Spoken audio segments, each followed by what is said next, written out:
आखिर प्यार और कितनों की जान लेगा? क्या प्यार करना गुनाह है, चाहे वो हिंदू हो या मुसलमान? आज के इस वीडियो में उत्तर प्रदेश की एक और खौफनाक प्रेम प्रसंग को जानेंगे जिन्होंने प्यार की परिभाषा ही बदल दी है। नमस्कार दोस्तों, आप देख रहे हैं वर्ल्ड क्राइम। मेरी बहन गांव के चांद बाबू से मिलती थी। चांद बाबू उसके बारे में लोगों से गलत बात करता था। मुझसे बोलता था तेरी बहन को उठा ले जाऊंगा, उसके साथ गलत काम करूंगा। गांव के लोग हमारा मजाक उड़ाते थे। हमारी बहुत बदनामी हो रही थी। मुझे बर्दाश्त नहीं हुआ, इसीलिए मार दिया। अगर चांद बाबू मिल जाता तो मैं उसे भी मार देता।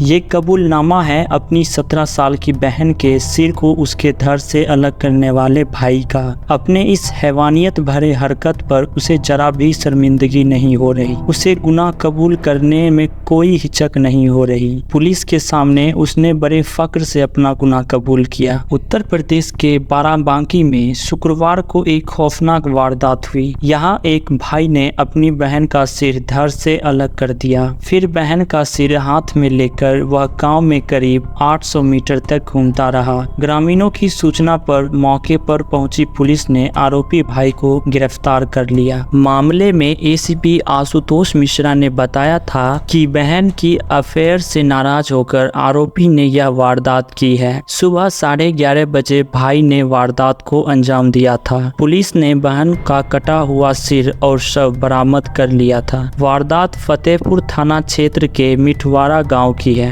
रियाज ने पुलिस को बताया, जिस बहन को मैंने मारा है वह मुझसे 7 साल छोटी थी। अभी हम 4 भाई और 3 बहन बचे हैं। एक बहन को मैंने मार दिया है। मेरे पापा कबाड़ी का काम करते हैं। वह गांव में फेरी लगाकर कबाड़ जमा करते हैं। मैं गांव में सब्जी का ठेला लगाता था। बाकी मेरे दूसरे भाई भी मजदूरी किसानी करके कमाई करते थे। मेरी कोई भी बहन पढ़ने नहीं जाती थी। सब घर में रहकर माँ के साथ घर के काम निपटाती थी। जिसको मैंने मारा उससे बड़ी बहन की शादी के लिए हम लोग रिश्ता देख रहे थे, लेकिन अब तो क्या ही उसके लिए कोई रिश्ता आएगा। एक की वजह से मेरी सारी बहनें अब परेशानी झेलेंगी। जिस बहन की मैंने हत्या की है उसका नाम आशिफा है। आशिफा का गांव के ही चांद बाबू से लगभग 1 साल से प्रेम प्रसंग चल रहा था। चांद बाबू भी हमारे ही धर्म का है, लेकिन इसके बाद भी मुझे ये रिश्ता मंजूर नहीं था। पहले तो मुझे इसके बारे में पता ही नहीं था, लेकिन जब पता चला तो मैंने इसका विरोध किया। अभी 2-3 महीने पहले ही मुझे इसकी जानकारी हुई। चांद बाबू का घर भी हमारे ही गांव में है। वो मेरी बहन से चुपचाप मिलता था। मेरी बहन भी उससे मिलने चुपचाप जाया करती थी। वो बकरी चराने जाती थी, उसी के बहाने उससे मिला करती थी।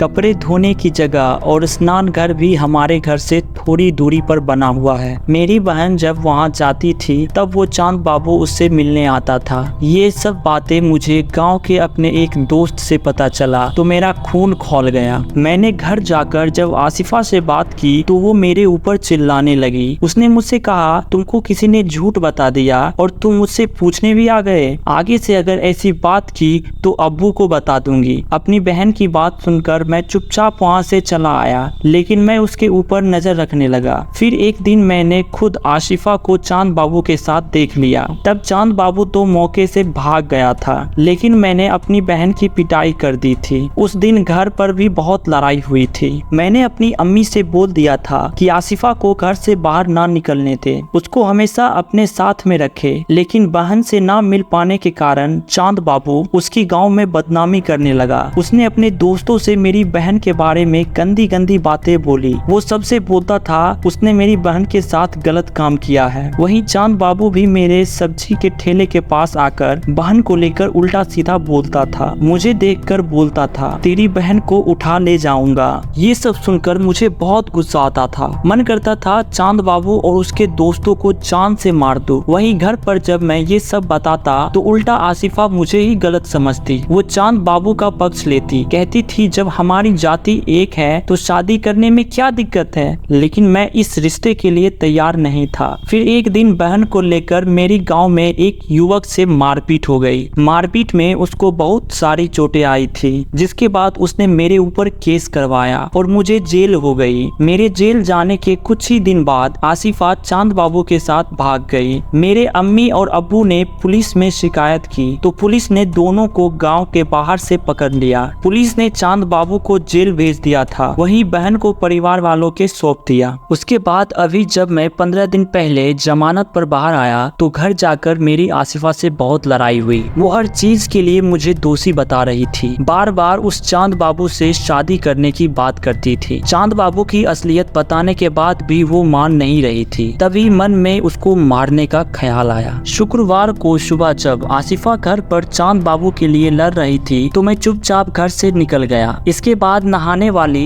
जगह के पास चापर को छुपा आया। मैं उसको घर में नहीं मार सकता था, इसीलिए उसको बहाने से कपड़े धोने के लिए वहीं भेज दिया जहां पर मैंने चापर छुपाया था। जब मेरी बहन वहां पर कपड़े लेकर गई तो कुछ देर बाद मैं भी वहां पहुंच गया। मैंने चापर उठाया और बहन को तब तक मारता रहा जब तक उसकी गर्दन अलग नहीं हो गई। उसके बाद बहन का सिर लेकर गांव से होकर थाने अपना जुर्म कबूल करने जा रहा था। मुझे अपनी बहन की हत्या करने का कोई दुख नहीं है। वो वैसे भी मेरे घर की इज्जत डुबा चुकी थी। अगर उसको न मारता तो वो हम लोगों को मुंह दिखाने के लायक भी नहीं छोड़ती। बहन की हत्या करने वाले युवक के पिता अब्दुल रशीद का कहना है कि मैं काम से बाहर गया हुआ था। दोपहर में जब लौटकर आया तो पता चला कि बेटे ने बेटी का सिर काट दिया है। वह लड़की के प्रेम प्रसंग से बहुत नाराज रहता था। जब बेटी भाग गई थी तब घर में बहुत झगड़ा हुआ था। वह गाँव के लड़के से नाराजगी जता चुका था। इसके बाद भी बेटी से उसका मिलना जुलना जारी रहा। हम भी बेटी को समझाते थे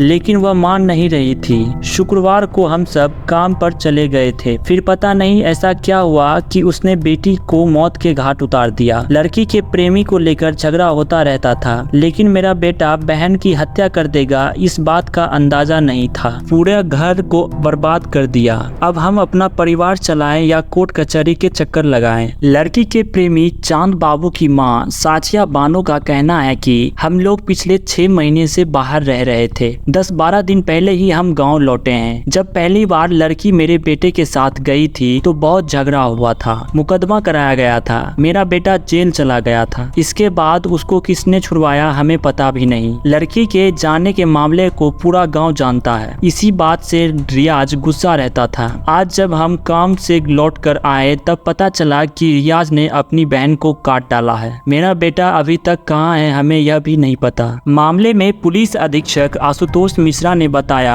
आरोपी भाई ने अपना जुर्म कबूल कर लिया है। वो अपनी बहन के प्रेम प्रसंग से परेशान था। आरोपी पर सख्त से सख्त कार्रवाई की जाएगी। दोस्तों, प्रेम प्रसंग के कारण आज एक और जान गई। आप क्या सोचते हैं इस बारे में कमेंट करके जरूर बताएं। अगर वीडियो पसंद आई हो तो वीडियो को लाइक करते हुए शेयर भी करें और हमारी मेहनत पसंद आई हो तो चैनल को सब्सक्राइब करके बेल आइकन को ऑल पे सेट कर ले। Thanks for watching.